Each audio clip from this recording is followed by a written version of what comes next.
सुप्रभात बच्चों। आज हम हिंदी में पाठ 10 दो तोते पढ़ेंगे। एक राजा जंगल में शिकार खेलने गया। शिकार खेलते खेलते वह रास्ता भटक गया। वह भटकता भटकता एक गुफा के पास पहुंचा। अब एक राजा जंगल में शिकार करने के लिए जाता है, लेकिन वो शिकार खेलते खेलते अपना रास्ता भटक जाता है और वह एक गुफा के पास पहुंचता है। वहां आम का एक पेड़ था। उस पेड़ पर एक तोता बैठा था। पेड़ पर कौन बैठा था? एक तोता। राजा को देखते ही वह जोर जोर से चिल्लाने लगा, लूटो मारो काटो पीटो, लूटो मारो काटो पीटो। अब राजा को देखते ही वह तोता जोर जोर से क्या चिल्लाने लगा? लूटो मारो काटो पीटो। राजा वहां नहीं रुका। तोता थोड़ी दूर तक राजा का पीछा करता रहा। वह बार बार कहता रहा, लूटो मारो काटो पीटो। राजा की समझ में कुछ नहीं आया। वह चलते चलते एक झोपड़ी के पास पहुंचा। झोपड़ी के पास कौन पहुंचा? राजा।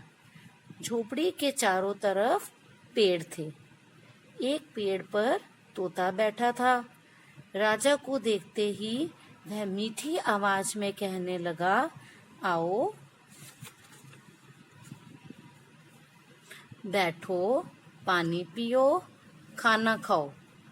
तोते की आवाज सुनकर झोपड़ी में से एक साधु बाहर आया। राजा ने साधु को नमस्कार किया।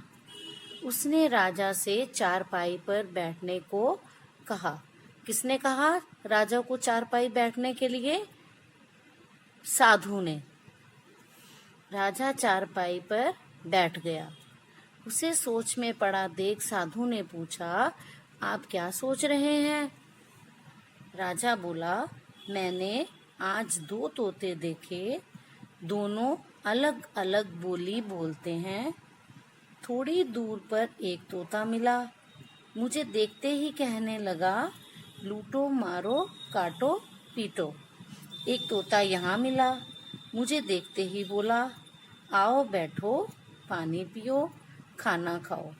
मैं यह भेद नहीं समझ पाया।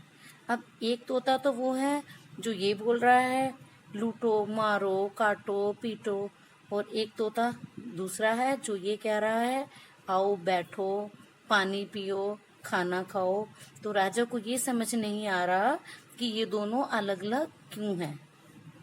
राजा की बात सुनकर साधु मुस्कुराए। वह बोले, यह सब संगति का असर है। दोनों की माँ एक है। पहले दोनों मेरे पास थे। एक को डाकू ले गए, अब वह उनके पास रहता है, उनकी बोली बोलता है। दूसरा मेरे पास रहता है, वह मेरी बोली बोलता है। यह सुनकर राजा बोला, मैं आज समझा अच्छी संगति का फल अच्छा होता है। तो बेटा इस पाठ से हमें यह सीखा कि जैसी संगति में हम रहते हैं तो हम वैसा ही सीखते हैं। अगर हम अच्छे लोगों की संगति में रहते हैं तो हम अच्छी बातें सीखते हैं, और अगर हम गलत लोगों की संगति में रहते हैं तो हम गलत बातें सीखते हैं। इसलिए हमारी संगति हमेशा अच्छे लोगों के साथ ही होनी चाहिए, ताकि हम अच्छी बातें ही सीखें। ठीक है बेटे, अब आप इस पाठ को ध्यान से 2 बार पढ़ेंगे। ओके, थैंक यू बेटा।